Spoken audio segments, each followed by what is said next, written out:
To create our standard spiral wound membranes, we construct the flat sheet membrane using Hydronautics automated casting equipment. We begin the process with a fabric support base and then coat it with a microporous polysulfone layer. This provides additional support for the top 0.2 micron thick membrane barrier layer.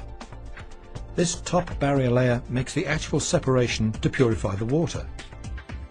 The semi-permeable polyamide layer consists of a thin film of polymeric material a few thousand angstroms thick, formed on a porous supporting material.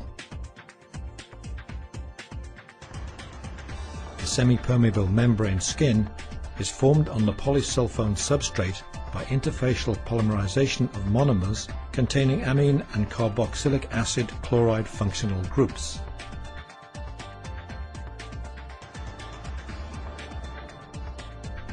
Hydronautics manufacturing procedure enables independent optimization of the distinct properties of the membrane support and salt-rejecting skin.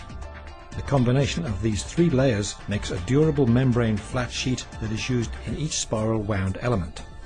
The membrane flat sheet is then combined with a sheet of feed channel spacer.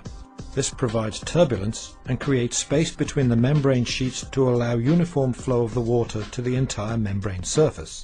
The leaves of membrane and feed channel spacer are then combined with a sheet of permeate spacer, which provides open flow channels for the permeate even under high pressure. The leaves are glued along each of the three exposed sides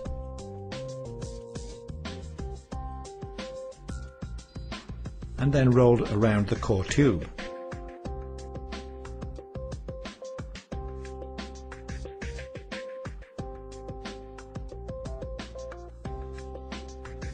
With the back of the membrane completely sealed to the edges of the permeate spacer, the feed water is forced through the feed channel spacer, contacting the front or barrier layer of the membrane.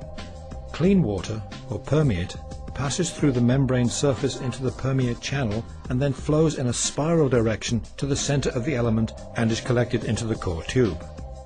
Hydronautics spiral wound elements can then be loaded into pressure vessels and interconnected with additional elements to complete any number of design specifications. Once the end adapter is connected to the last element and the pressure vessel is sealed, feed water can be introduced and then treated.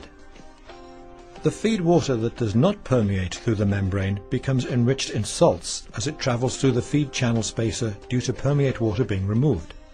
Typically 8 to 10% of the water is removed in one 40-inch long membrane element. The permeate water then flows out the end of the vessel and is collected as the product, and the reject or concentrate from that vessel may then flow through another vessel producing more permeate.